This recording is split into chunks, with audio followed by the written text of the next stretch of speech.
This story is titled, Golden Sister Made Mom and Dad Ban Me from Family Christmas. So I evicted her and boyfriend from my free housing while they all beg for forgiveness. Hey everyone, I've, 21F, always been the other sibling in my family. My older sister Lily, 26F, has been the golden child since birth. Seriously, if you could win awards for being a favorite, she'd have an entire shelf full of trophies by now. Growing up, everything Lily did was considered perfect in my parents' eyes. She could bake a burnt cake, and my parents would call her a culinary genius.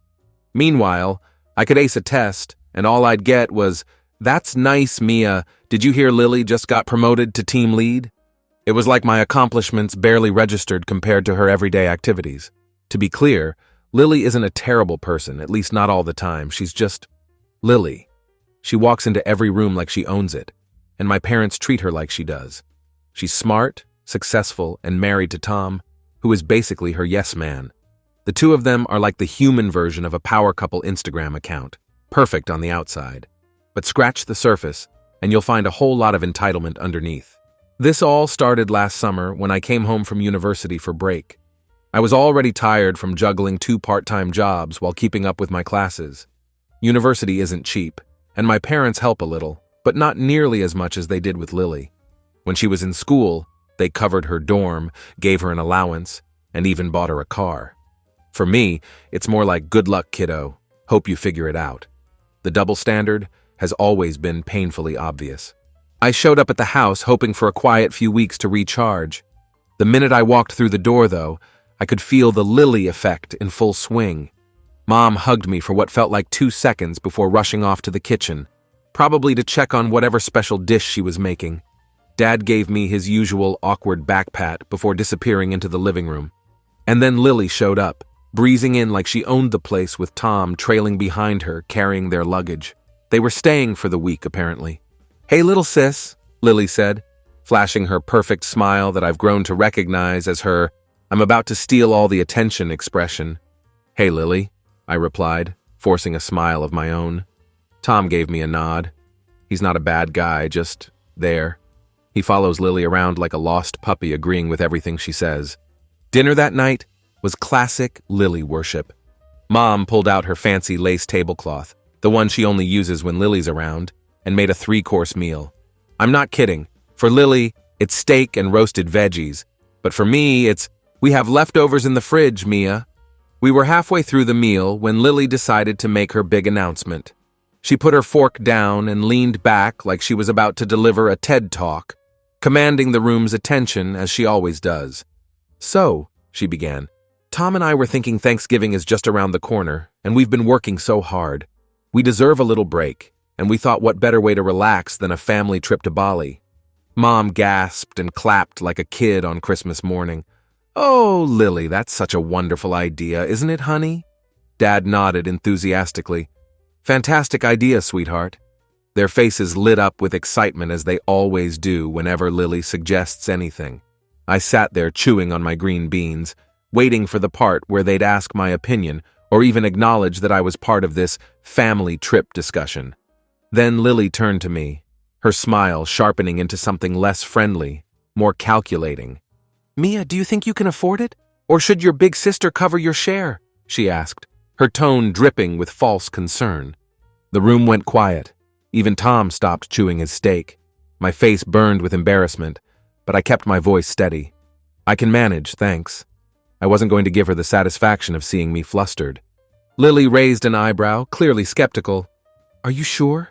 It's going to be around $4,000 per person. Flights, hotels, activities, it all adds up. I just don't want you to feel left out if you can't swing it." I almost choked on my water. $4,000 was more than all my savings combined. I was only making minimum wage at my part-time jobs while trying to keep up with my classes, but I'd rather eat ramen for the next 6 months than accept Lily's charity, which always came with strings attached and stories about her generosity that would be retold at family gatherings for years. "I can manage," I repeated firmly, gripping my fork a little tighter. "Okay, if you say so," Lily said, shrugging dismissively.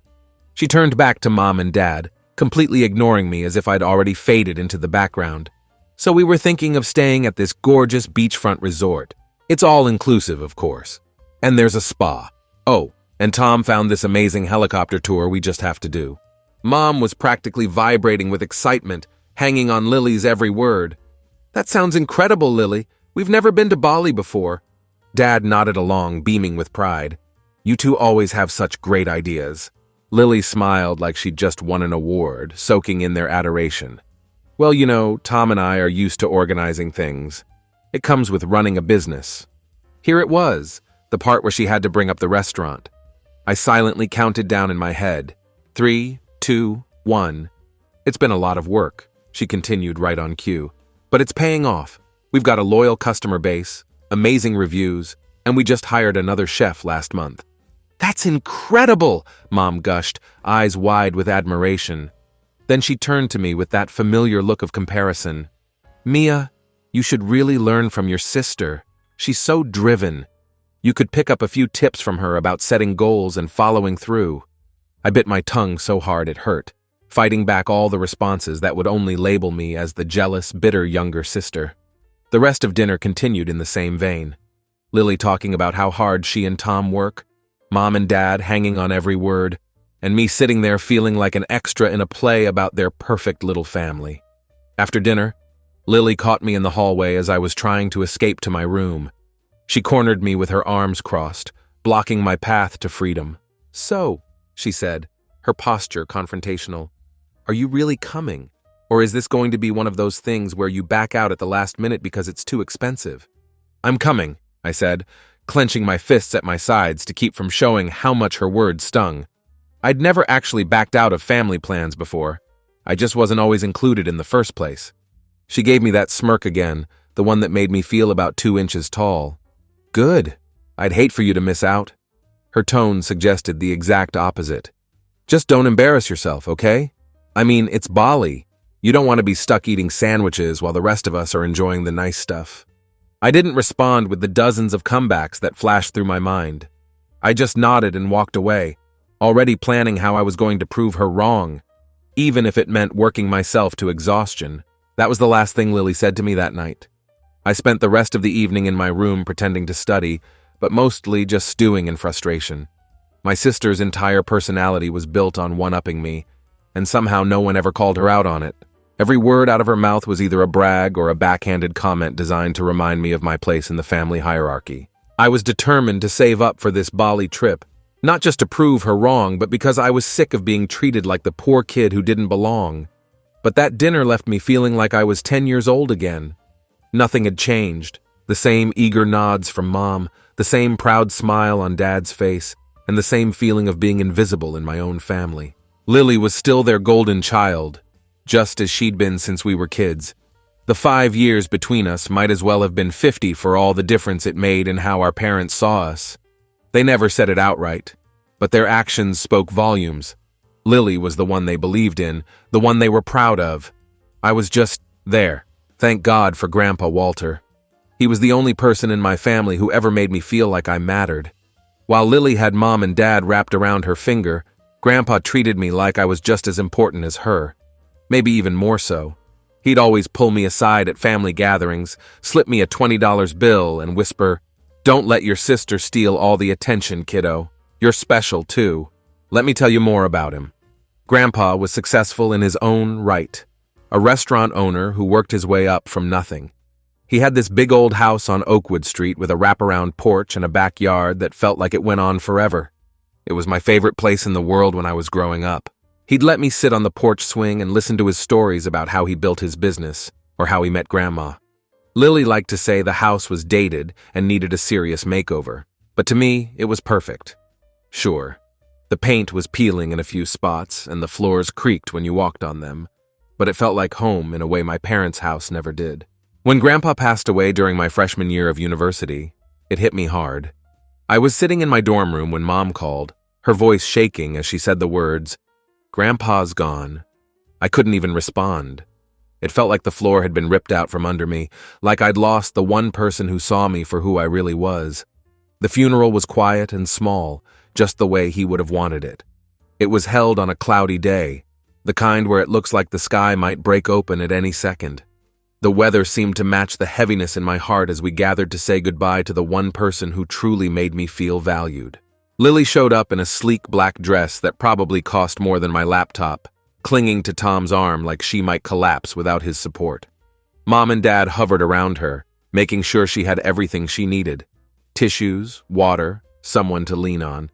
Meanwhile, I sat near the back, feeling out of place even at my own grandfather's funeral. No one checked if I was okay.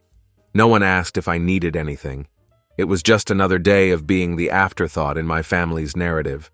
After the service, we all went to the attorney's office for the reading of the will. I wasn't expecting much. Grandpa Walter wasn't the type to flaunt his wealth. I figured whatever he had would go to Mom and Dad, with maybe a small keepsake for me and Lily. I was just hoping for something to remember him by: his fishing hat, maybe, or one of the books from his study that we used to read together. But when the attorney started reading, I realized just how much Grandpa had thought about everything. He'd planned his estate with the same careful consideration he gave to everything else in his life. "To my daughter Linda," the attorney began, his voice formal and measured, "I leave the sum of $25,000. Mom nodded, dabbing her eyes with a tissue, like she'd expected as much. It wasn't a small amount, but it wasn't life-changing either. "To my granddaughter Lily," the attorney continued, "I leave the sum of $150,000. Lily's eyes lit up at the figure, a smile briefly breaking through her practiced grief. She turned to Tom and whispered something I couldn't hear, but it didn't take a genius to figure out she was already planning how to spend it, probably on renovations for their restaurant or that vacation home in Vermont she'd been talking about for months. Then the attorney looked at me, adjusting his glasses slightly. "And to my granddaughter Mia," he said, "I leave my house on Oakwood Street, including all its contents and surrounding property." The room went silent. I could practically hear the collective intake of breath as everyone processed what had just been said. Lily was the first to break the silence. "Wait, what? Mia gets the old house?" She actually laughed out loud, like it was the funniest thing she'd ever heard. Wow, okay, sure, enjoy that, Mia. Maybe you can sell it and buy yourself something decent to wear." Mom shushed her, but she didn't really sound upset. "Lily, don't be rude," she said, even though she was smiling like she agreed with the sentiment. I didn't say anything. I couldn't. I was too stunned by the revelation that Grandpa had left me his home, the place where I'd felt most comfortable, most myself. I wasn't sure how to feel about it. On one hand, I loved that house. It was the one place that had always felt safe, and knowing Grandpa had left it to me made me feel like he still believed in me, even after he was gone. But on the other hand, I was a broke college student. Houses aren't cheap to maintain, and I knew the property taxes alone would be a nightmare with my limited income. It was both a blessing and a burden, and I wasn't sure I was ready for either. Still, I thanked the attorney, took the keys, and promised myself I'd figure it out. Grandpa trusted me with this legacy, and I wasn't going to let him down, no matter how overwhelming it seemed. Over the next few months, I started visiting the house whenever I could, juggling my time between classes, work, and taking care of my inheritance. It wasn't in the best shape. Some of the pipes needed fixing, and the roof had a small leak that would need attention before the rainy season. But despite these issues, it still felt like Grandpa was there. His fishing rods were still propped up in the corner of the living room, and his favorite leather chair was exactly where he'd left it, worn in all the right places from years of use. Every time I walked through those doors, I could almost hear his laugh echoing through the hallway, or smell his signature pipe tobacco that had seeped into the walls over decades. The house wasn't just a building, it was a physical connection to him that I wasn't ready to let go of, despite the maintenance challenges. Of course, Lily couldn't leave it alone. Every time she came over, which was more often than I would have liked, she'd make some snide comment about how outdated the place was. I'd catch her eyeing the vintage wallpaper in the dining room or the original hardwood floors with barely disguised disdain. "You should just sell it," she said one afternoon, sitting on the couch like she owned it, her designer purse placed carefully beside her to avoid touching too much of the old furniture. "I mean, what are you even going to do with a house like this? You can't afford to fix it up, and honestly, it's kind of a dump." I bit my tongue like I always did around her, swallowing the urge to point out that this dump was worth more than her and Tom's restaurant would ever be, both financially and sentimentally. But I knew engaging would only give her ammunition for later. Then suddenly, to my complete surprise, Lily wanted to stay at the house. The same one she kept mocking as outdated and worthless. The moment came when I least expected it, during a casual Sunday dinner at my parents' house. "So Tom and I were thinking we could stay at the house for a bit," she announced, as casually as if she were commenting on the weather, while we sort some things out with the restaurant. My stomach sank. I knew that tone. It wasn't a question or a request. It was a statement disguised as one, a decision already made that I was simply being informed of after the fact. "I don't know," I started, trying to sound neutral while searching for the right words to refuse without causing a scene. I'd been enjoying having a space that was all mine, away from Lily's constant comparisons and criticisms. "It's just until things settle down," Lily added quickly, flashing her perfect smile, the one she uses when she wants something. "The restaurant's been crazy and we just need a breather. You know how stressful running a business can be." Tom, standing behind her as always, nodded like a backup dancer in perfect synchronization with the lead. "Yeah, it's only temporary. A couple of months max. We'd really appreciate it." Before I could respond, my mom chimed in from the kitchen, her voice carrying that familiar note of disappointment that she reserved exclusively for when I wasn't being accommodating enough. "Oh, Mia, don't be selfish. They've got so much on their plate right now. You're family. You should want to help." I felt cornered from all sides, trapped in the same old family dynamic that had defined my entire life. On one hand, I didn't want them there, invading the one space that felt truly mine. Sharing space with Lily is like being stuck in a competition you never signed up for and can never win. On the other hand, saying no would paint me as the villain of the family yet again, the selfish sister who wouldn't help during a time of need. My mom's guilt-tripping tone sealed the deal. I could either say yes or spend the next 6 months hearing about how I'd let the family down when they needed me most. "Fine," I said, forcing a smile that felt brittle enough to shatter. "You can stay." At first, it wasn't terrible. They mostly kept to themselves, staying in the guest bedroom upstairs and using the kitchen mainly when I wasn't around. I figured they'd be out in a month or two, just as they promised. I could tolerate almost anything for such a short period, even Lily's subtle digs about the house needing a woman's touch, or how she could see the potential, if only someone with vision owned it. But weeks turned into months, and soon it was like they'd taken over the entire house. What started as a temporary arrangement had somehow morphed into a permanent living situation, with no end date in sight. Tom filled the garage with his tools, even though he barely used them, claiming he needed space for his projects. Lily replaced Grandpa's old armchair with some overpriced monstrosity she called modern chic without even asking me, and started reorganizing the kitchen like it was her personal domain. I came home from university one weekend to find my grandfather's vintage record collection had been moved to the attic because Lily thought it was cluttering up the living room. The home-cooked meals my grandfather had taught me to make were now criticized as too heavy or not sophisticated enough for their palates. Every corner of my inheritance was slowly being erased and replaced with their vision of what the house should be. The worst part? They weren't paying a single dime in rent. Not a penny toward utilities, property taxes, or the repairs that still needed doing. They treated my inheritance like a free hotel, complete with maid service, me, and unlimited redecorating privileges. Meanwhile, I was still working double shifts to pay for school and cover the property taxes that had come due. When I tried to bring it up with my parents during a Sunday dinner, hoping for some support, they just brushed me off like my concerns were trivial and selfish. "Family helps family, Mia," my mom said, waving her hand dismissively as if that phrase alone was supposed to erase the frustration brewing inside me. "Lily and Tom would do the same for you if the situations were reversed." I bit back the laugh that threatened to escape. Lily had never done anything for me that didn't somehow benefit her more or make her look good to others. The idea that she would offer me free housing if she had inherited the house instead was so ridiculous it was almost funny. I kept telling myself it was temporary, that they'd be out soon, that I just needed to be patient a little longer. But deep down, I knew better. Lily always got what she wanted, and no one ever told her no. Not even me, apparently. She'd moved in with no intention of leaving, knowing full well I wouldn't have the spine to kick her out. And she was right. I'd spent so many years trying to keep the peace, avoiding conflict, that standing up to her felt impossible. While I studied for midterms in my cramped dorm room, surviving on instant coffee and vending machine snacks, my sister and her husband lived rent-free in my house.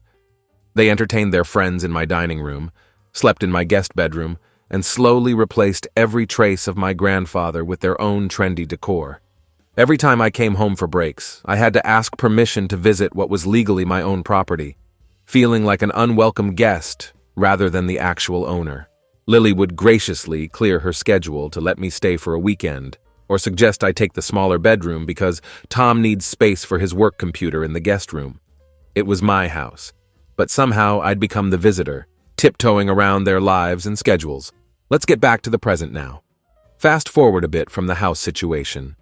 After that summer dinner where Lily announced the Bali trip, I started working myself to the bone to save up for it.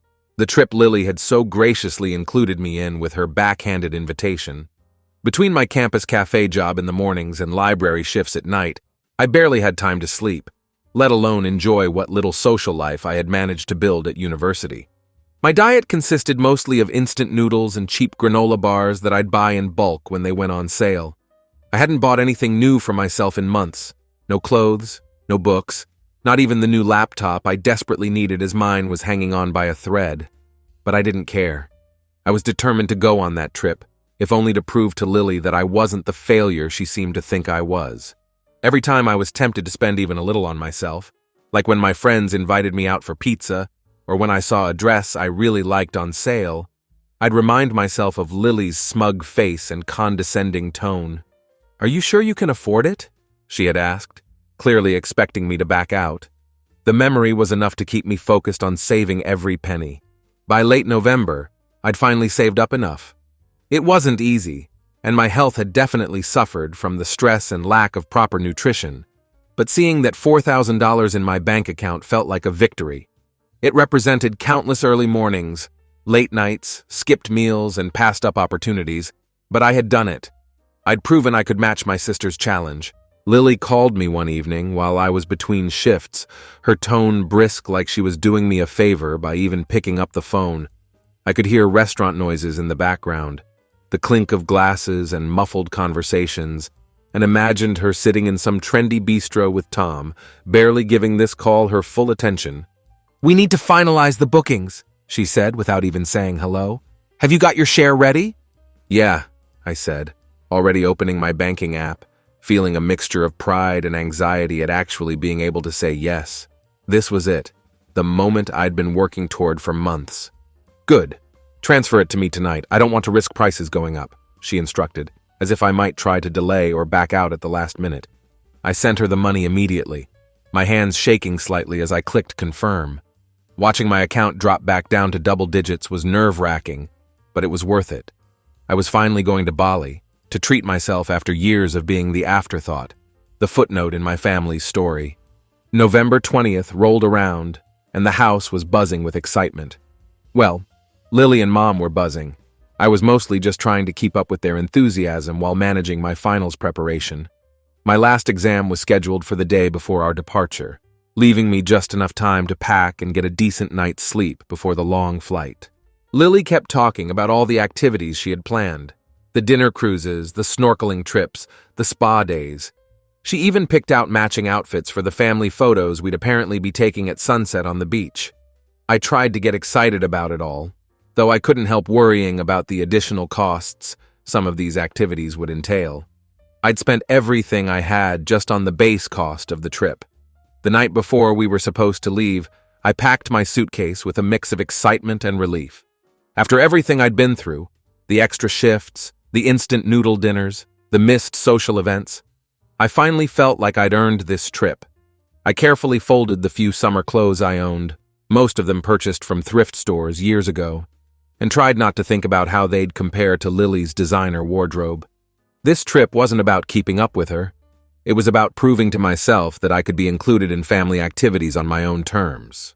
But the next morning, things started to feel off. Mom and Dad were unusually quiet, avoiding eye contact whenever I walked into the room. They busied themselves with last-minute packing details, speaking in hushed tones that fell silent when I approached.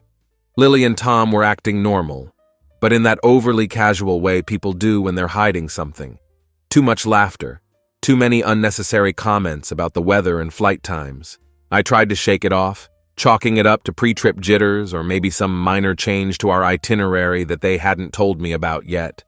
Maybe our flight was delayed, or the hotel had switched our rooms. Nothing that would ruin the trip, just a small hiccup they were trying to figure out how to tell me. At breakfast, Lily cleared her throat and the room went silent. Everyone froze mid-motion, Dad with his coffee mug halfway to his lips, Mom pausing as she buttered her toast. The atmosphere shifted instantly from tense to unbearable. "So before we head out, we need to talk," Lily said, her tone serious but with a hint of fake sympathy that immediately set off alarm bells in my head. She was using her bad news voice, the same one she used when she told our cousin his girlfriend was cheating on him, or when she informed a waiter they wouldn't be getting a tip. I set my fork down, already feeling the knot forming in my stomach. "Okay, about what?" I asked, trying to keep my voice level despite the growing sense of dread. Lily glanced at Tom, who nodded encouragingly like they'd rehearsed this conversation. "The restaurant? Well, we've hit a rough patch," she began, fidgeting with her napkin. "Tom and I have been running the numbers and they aren't what we projected, and the trip is costing a little more than we expected. We had to make some adjustments to the budget." I was so confused, and the whole vibe in the room shifted even further.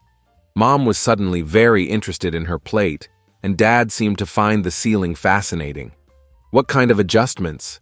I asked, though I was starting to suspect where this was going. "Well," Lily said, drawing the word out like she was trying to soften the blow that was coming, "we've decided it's best if you don't come with us. Your contribution is helping cover the rest of our costs." I stared at her, waiting for her to laugh and say she was joking, but she wasn't joking. Her expression was a practiced mix of regret and determination, the look of someone who has convinced themselves they're making a tough but necessary decision. "What?" I finally managed to say, my voice barely audible. Lily sighed dramatically, as if this was hard for her. "It's nothing personal, Mia. It's just that Tom and I never had a proper honeymoon, and this trip is really important for us. You understand, right?" "Wait," I said, my voice shaking with growing anger and disbelief. "I already paid my share. I worked double shifts for months to save up for this. How can you just decide I'm not going?" Mom jumped in, her tone overly patient as if she were explaining something to a small child who couldn't grasp a simple concept. "Mia, you have to understand. Lily and Tom are under a lot of stress with the restaurant. This trip is a chance for them to recharge. Family helps family." "But I'm family too," I said, my voice rising as I struggled to contain my emotions. "I paid for this trip just like everyone else. How is it fair that I get left behind?" Dad avoided my gaze, staring down at his coffee mug like it held all the answers to this impossible situation. He wouldn't stand up for me. He never did when it meant going against Lily or Mom. Lily, meanwhile, just shrugged, barely bothering to maintain the pretense of sympathy anymore. "Life isn't always fair, Mia. Besides, someone needs to stay back and watch the house." That was it. That was their big justification for stealing my money and kicking me off the trip. I was supposed to be grateful for the opportunity to house sit, while they enjoyed the vacation I had helped pay for. I was so angry I could barely see straight. My vision actually tunneled, darkening around the edges as I stared at their expectant faces, all waiting for me to just accept this latest injustice like I always did. But I knew there was no point arguing. Mom and Dad were firmly on Lily's side, as always. Any protest I made would be dismissed as me being selfish or not understanding the bigger picture. I'd be the villain for making a scene, for not graciously accepting that my sister's needs came before mine. Again, I rushed to my room without another word, slamming the door behind me with more force than I intended. The framed family photo on my dresser, one of the few where I wasn't half cropped out or awkwardly positioned on the edge, rattled and fell face down. It felt like a fitting metaphor for my position in this family. I spent the rest of the day there, curled up on my bed, alternating between tears of frustration and bouts of silent, seething rage. Through the walls, I could hear the sounds of suitcases being zipped and last-minute plans being made. I heard laughter, excited chatter about the resort's pools and the beachfront restaurants they planned to try. Not once did anyone come to check on me, not even Mom. They were too busy preparing for their trip, the trip that I had sacrificed so much for, but would never experience. By the time evening rolled around, I'd made my decision. I wasn't going to cry myself to sleep and wake up the next morning to tearfully wave them off like the dutiful, understanding little sister. I wasn't going to graciously accept being left behind while my money funded their perfect family vacation. Not this time. The next morning I woke up early, before the sun had fully risen. I showered, dressed, and put on a mask of calm acceptance. When I joined them on the porch as they loaded their luggage into the taxi, I was the picture of composure.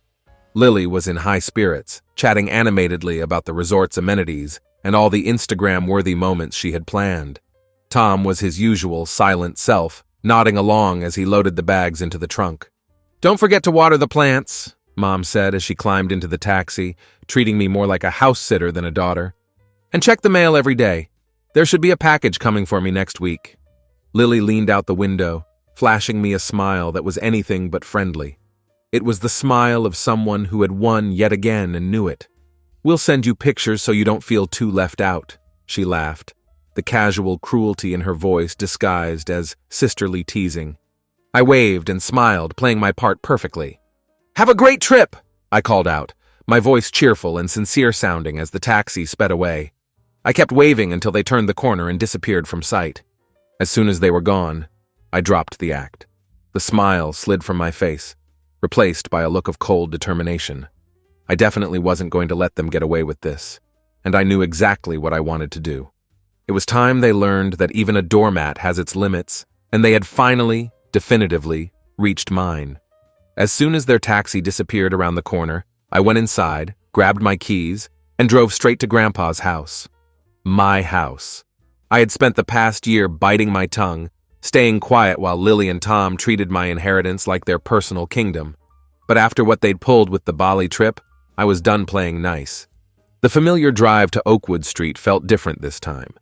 Usually I drove with a sense of dread, knowing I'd have to navigate Lily's thinly veiled contempt and Tom's awkward attempts at peacemaking. Today, though, I drove with purpose, my knuckles white on the steering wheel as I navigated the morning traffic with laser focus. Walking through the front door felt surreal. The place didn't even look like Grandpa's house anymore. Lily had replaced almost everything, from the furniture to the curtains. The warm, cozy space I grew up loving had been transformed into something cold and impersonal. Even the walls felt wrong, painted in dull grays and whites instead of the soft greens and yellows Grandpa had always preferred. It was like walking into a showroom, not a home. Certainly not my home. I stood there for a moment, taking it all in, and then I got to work. The first thing I did was grab every box and suitcase I could find. Lily and Tom had left plenty behind, probably because they assumed no one would dare touch their stuff. I went room by room, methodically packing up their designer clothes, their overpriced decor, and even the little knickknacks Lily had scattered around to make the house hers. Grandpa's old study was the hardest to deal with.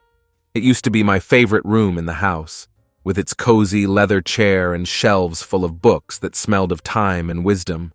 Now it was filled with Tom's junk random tools, stacks of paperwork, and a collection of ugly modern art pieces that didn't match anything else in the house. It felt like a violation, seeing the space Grandpa used to read to me in turned into a storage room for things that didn't even matter to them. I found their important documents in a filing cabinet and packed those too. I wasn't about to throw away anything they might actually need. I wasn't being vindictive, just resolute. But I wasn't leaving it here either. If they wanted their stuff back, they could come and get it from storage like the tenants they essentially were. By the time I finished packing, the living room was filled with boxes and suitcases. It was almost satisfying seeing all their things stacked up like that, like I was finally taking control of something they'd stolen from me. Each box represented a small piece of my power reclaimed, a step toward restoring what was rightfully mine. Then I called a moving company. I explained the situation. Yes, it was last minute, and yes, it was Thanksgiving Day, but I needed everything out of the house as soon as possible. They quoted me triple the usual rate, and I didn't even flinch. The money Lily had stolen from me was already gone, but this expenditure felt worth every penny. Just get it done, I told them, more confident than I'd felt in months. While I waited for the movers to arrive, I walked through the house one more time. With all of Lily and Tom's stuff packed up, it felt a little more like Grandpa's place again. His fishing rods were still in the corner of the garage, untouched. The old kitchen table, the one with the wobbly leg that Lily had declared an eyesore but hadn't actually replaced, was still there too. For the first time in months, I felt like I could breathe in this space without feeling like an intruder in my own property. The movers showed up a few hours later, their truck rumbling into the driveway just as the afternoon sun was starting to cast long shadows across the lawn. I directed them to the boxes in the living room, and they started loading everything into the truck with practiced efficiency. I stood in the doorway, watching as Lily and Tom's possessions were carried out, feeling a strange mix of guilt and satisfaction with each item that left. The movers worked quickly, probably because they wanted to get home to their families. It was Thanksgiving, after all, and I could tell from their occasional glances at their watches that they had somewhere else to be. I didn't blame them. I was grateful they'd come at all on a holiday. I made sure to offer them water and snacks, apologizing for the inconvenience of the timing. Within an hour, the house was empty of Lily and Tom's presents. Their designer furniture, pretentious artwork, and countless boxes of belongings were gone, leaving behind only what had originally been Grandpa's. The house felt bigger somehow, as if their things had been taking up more than just physical space. After they left, I made one more call to a 24-hour locksmith. I wasn't taking any chances. Lily and Tom still had keys to the house, and I didn't trust them not to barge back in whenever they felt like it. For all I knew, they might cut their trip short once they heard what I'd done, and I wanted to be prepared. The locksmith arrived just before sunset, an older man with kind eyes who didn't ask questions about why I needed all the locks changed on Thanksgiving. He worked methodically, replacing the front and back door locks, checking the windows, and even installing a new deadbolt for extra security. "Anything else you need?" he asked, packing up his tools as the last traces of daylight faded from the sky. "No, that's it," I said, handing him a generous tip. "Thanks for coming out on such short notice, especially today." He nodded and left, and I stood there in the doorway, staring out at the quiet street. The neighborhood was peaceful, most families inside celebrating the holiday together. For the first time in what felt like forever, the house was truly mine again. Not just legally on paper, but in reality. Every room, every corner, every decision about what happened within these walls. That night, I made myself a simple dinner, just a turkey sandwich and some soup I found in the pantry. It wasn't a traditional Thanksgiving feast by any means, but as I sat at the old kitchen table with its familiar wobble, it felt more authentic than any meal I'd had with my family in years. It wasn't glamorous, but it felt right.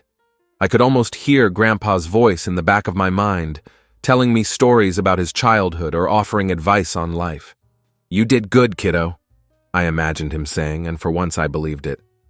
After dinner, I wandered into the living room and sat in the one piece of furniture I'd refused to let Lily replace, Grandpa's leather chair.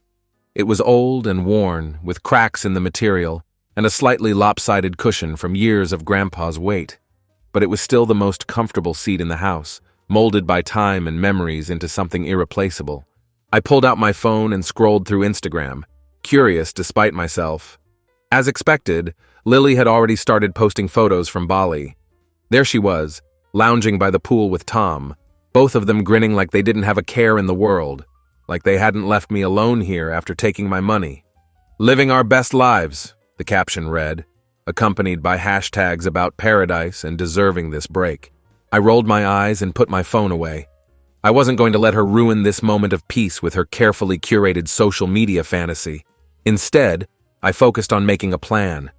I wasn't just going to pack up their stuff and change the locks. That was only the beginning. I was going to take back control of my life, starting with this house. I started drafting an email to a property management company I'd looked into a while back, when I first realized how difficult it would be to maintain the house while still being a full-time student. Back then, I'd hesitated, worried about what my family would say if I rented out Grandpa's house to strangers. Now, I didn't care. If Lily and Tom couldn't respect the fact that this was my house, then I'd find tenants people who would pay actual rent and treat the property with respect. I carefully outlined what I was looking for: responsible tenants, preferably long-term, who would appreciate the character of the older home. I emphasized that I wanted people who would care for the place, not just occupy it. The house deserved better than being a free crash pad for my entitled sister and her husband. As I typed, I felt a growing sense of empowerment. This wasn't just about getting back at Lily and Tom. It was about claiming what was rightfully mine and making decisions that benefited me for once. Grandpa had left me this house because he trusted me with it, and I was finally honoring that trust. By the time I finished composing the email, including all the necessary details about the property and my expectations, it was late and I was exhausted. The day had been emotionally and physically draining. But for the first time in months, I felt like I could actually sleep without that knot of anxiety in my stomach. I went upstairs to my old room, the one place Lily hadn't bothered to touch because she deemed it too small for her tastes. The glow-in-the-dark stars Grandpa and I had stuck to the ceiling years ago were still there, faint but comforting in the darkness.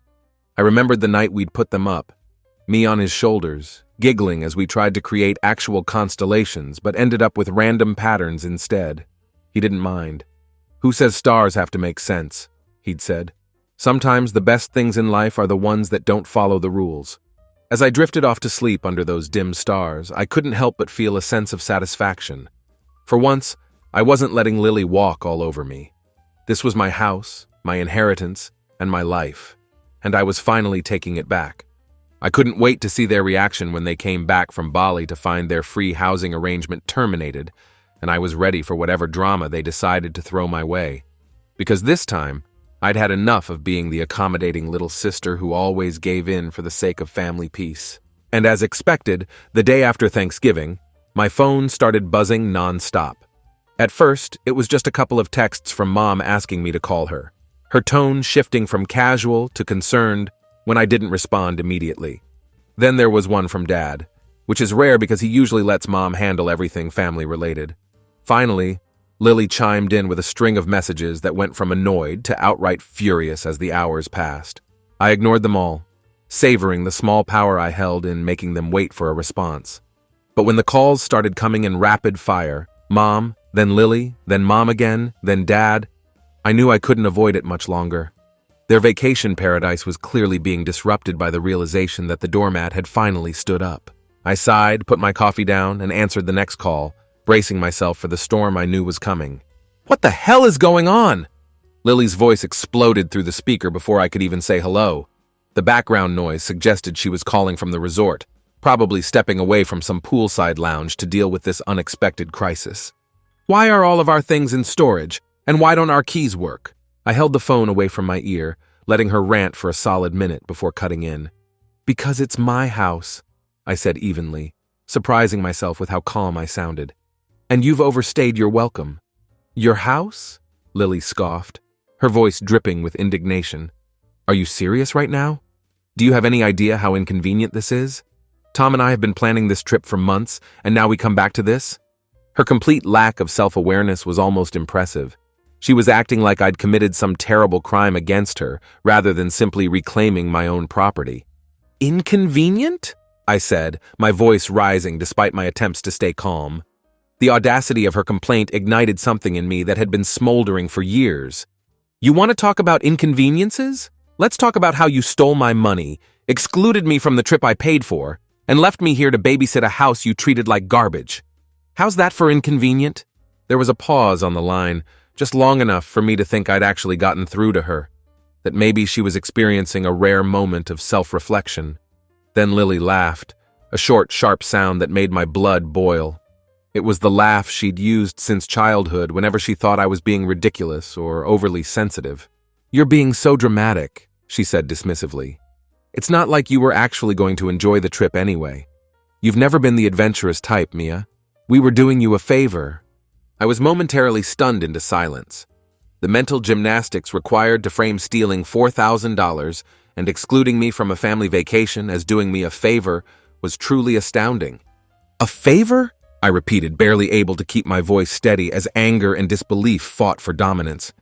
"Yeah," Lily said, like it was obvious, like I was the unreasonable one for not seeing the situation clearly. "And now you're acting like a spoiled brat because we used the money for something important. Family helps family, remember?" That phrase again, the one my mother had weaponized throughout our childhood to justify every inequity, every time Lily's wants were prioritized over my needs.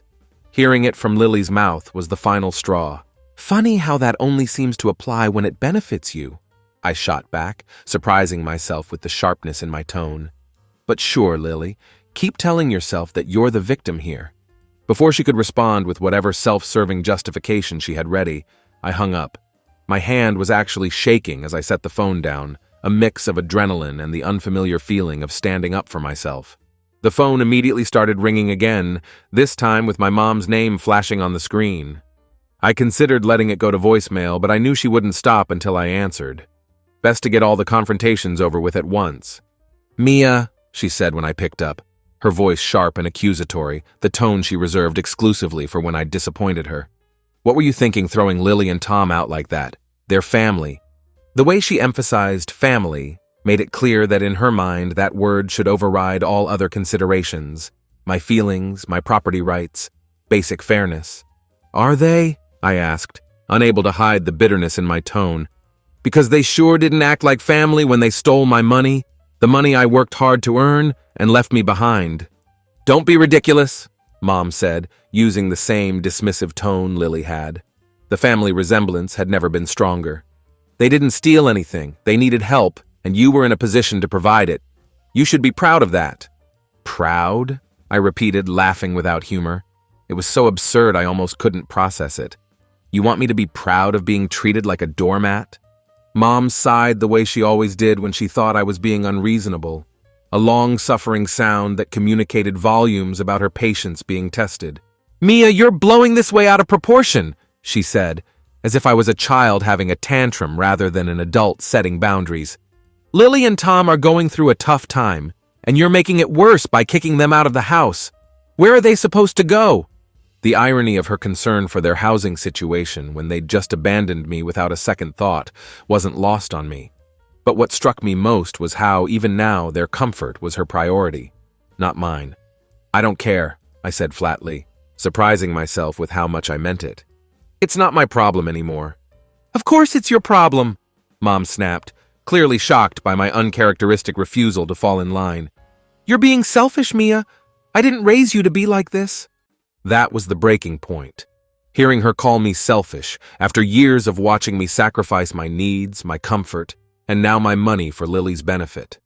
Something inside me that had been carefully controlled for most of my life finally broke free. "Selfish?" I said, my voice rising with each word. "You want to talk about selfish? How about the fact that Lily and Tom lived in my house rent-free for months, trashed the place, and then turned around and stole $4,000 from me? Or how about the fact that you and Dad let it happen and didn't say a word? If anyone here is selfish, it's obviously you." There was a shocked silence on the other end of the line. I don't think my mother had ever heard me speak to her that way before. I'd always been the peacekeeper, the one who accommodated everyone else's feelings at the expense of my own. "Shut up," Mom said finally, her tone icy. She didn't yell, that wasn't her style, but her voice cut through the phone like a blade. "I'm not going to argue with you anymore. Fix this, Mia, now." Before I could respond, she hung up. I stared at the phone in my hand, feeling a strange mix of emotions. Part of me was horrified at speaking to my mother that way, conditioned by years of trying to earn her approval. But another part, a growing part, felt relieved, even liberated by finally giving voice to the truth. For the rest of the day, my phone kept buzzing with messages and calls.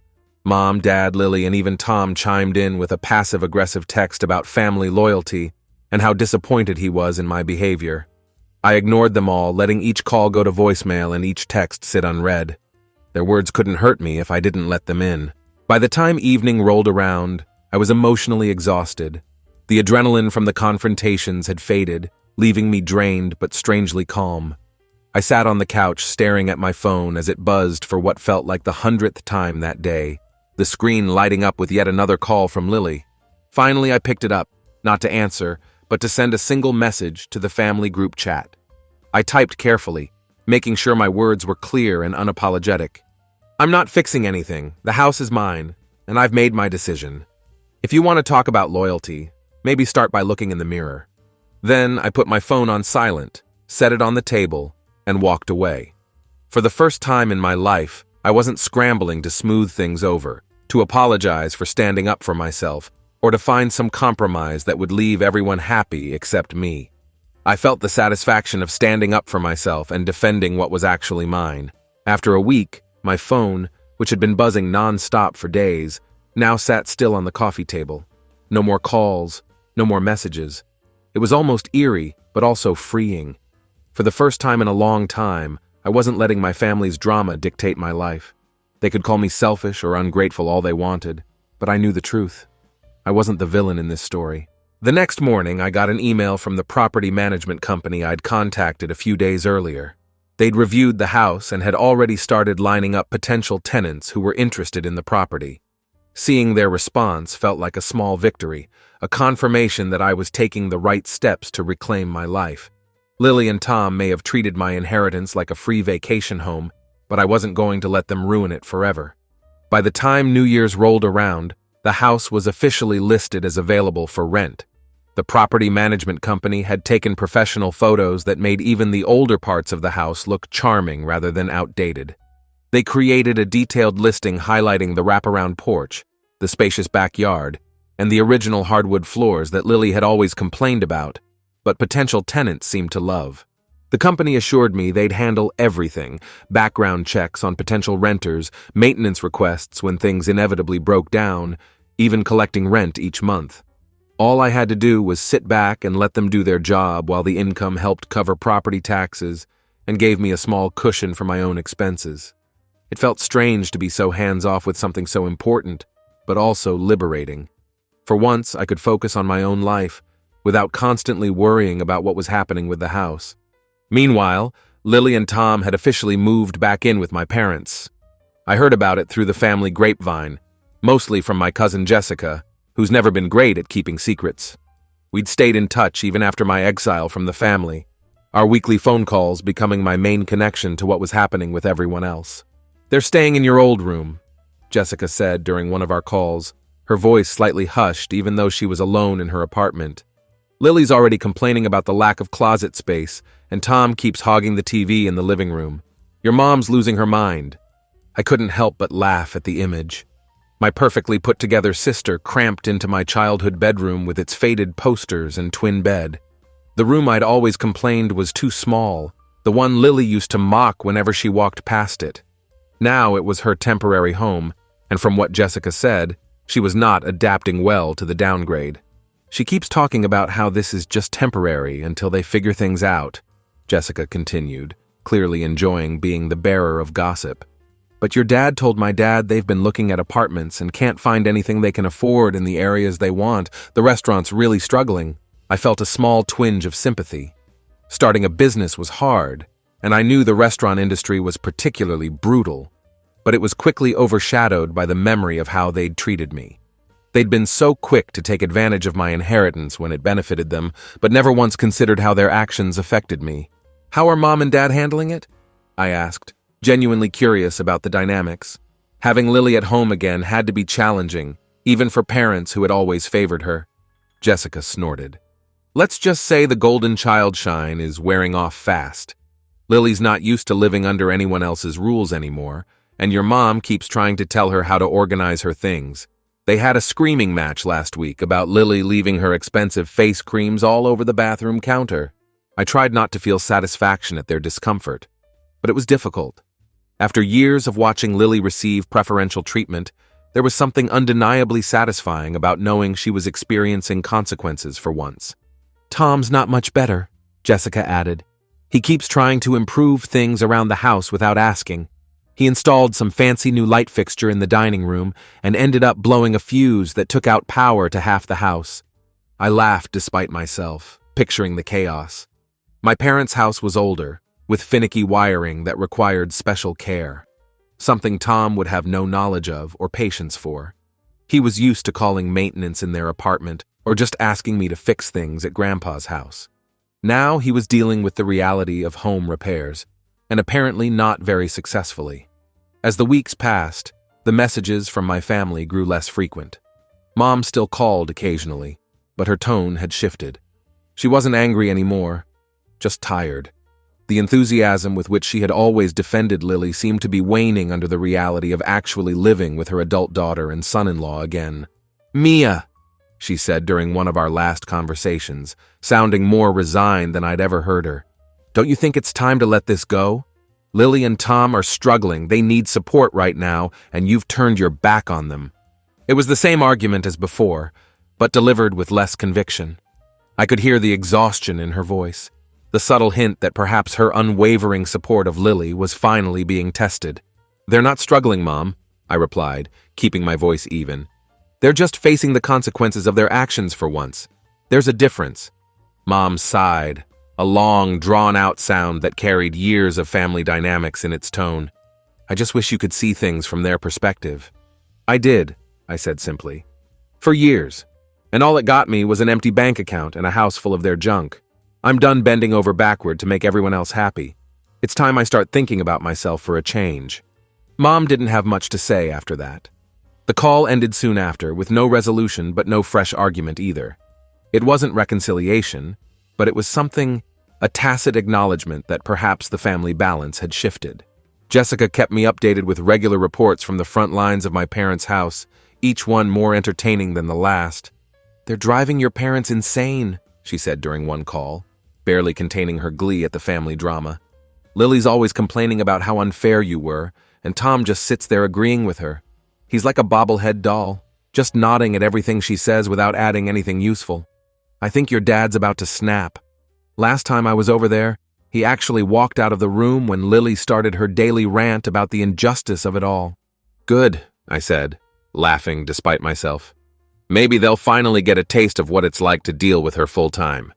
By mid-February, the house was officially rented out to a young couple with a baby on the way. They loved the place, especially the backyard, which they said would be perfect once their child was old enough to play outside. The husband was handy and happily took on some of the smaller repair projects, while the property management company handled the bigger issues like the roof repair I'd been putting off. They promised to take good care of the house, and I believed them. I could see the same appreciation for its character that I had, the recognition that it wasn't just a building but a home with history and personality. Knowing the house was in good hands was a huge relief. With the rent covering the property taxes and then some, I finally had some breathing room financially. For the first time in years, I didn't feel like I was drowning, constantly choosing between textbooks and groceries or skipping social events to pick up extra shifts. I even managed to save up enough to treat myself to a weekend getaway with some friends from university. Nothing fancy, just a cabin in the mountains where we hiked during the day and played board games by the fire at night. But it was exactly what I needed. A reminder that there was life beyond family drama and academic pressure. Meanwhile, Lily and Tom's situation wasn't going quite as smoothly as they had probably imagined it would be when they were lounging by that pool in Bali. Jessica kept me updated, whether I wanted her to or not. Our weekly calls had turned into a regular gossip session about the ongoing drama at my parents' house. "They're driving your parents insane," she said during one call, her voice animated with the excitement of sharing fresh intel. "Lily's always complaining about how unfair you were, and Tom just sits there agreeing with her. He's completely useless, just echoes whatever she says and then goes back to staring at his phone. I think your dad's about to snap. Last week, Lily was going on about how you stole her stability, and your dad actually got up in the middle of dinner and went to the garage. He didn't come back for 2 hours."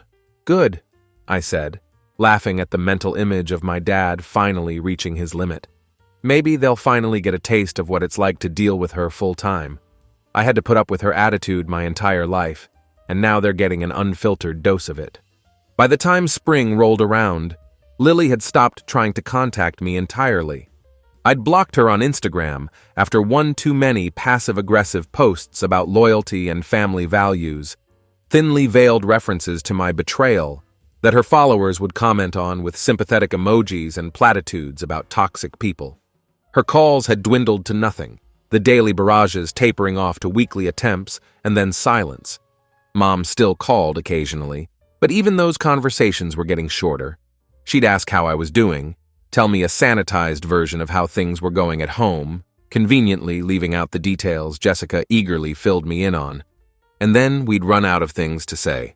20 years of family dynamics aren't easily repaired, especially when neither side is willing to directly address the underlying issues.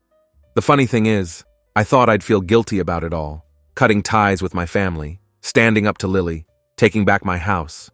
I thought it would weigh on me, make me second-guess myself during quiet moments, wonder if I'd been too harsh or impulsive. But it didn't. If anything, I felt lighter, like I'd finally put down a burden I'd been carrying for years without realizing how heavy it had become. One night, as I sat on the porch swing of my rented apartment, sipping a cup of tea and watching the sunset paint the sky in shades of orange and pink, I found myself thinking about Grandpa. I wondered what he would have said if he could see me now. No longer the quiet, accommodating granddaughter who let everyone else determine her worth, but someone who had finally learned to stand up for herself. "I'm proud of you, kiddo," I imagined him saying, just like he used to when I was a kid, and had accomplished something that no one else seemed to notice or care about. For the first time in a long time, I felt like I had done something right, something for me, not to please anyone else or live up to someone else's expectations. It might not seem like a big deal to you, reading this story from the outside. Setting boundaries and standing up for yourself shouldn't be revolutionary acts.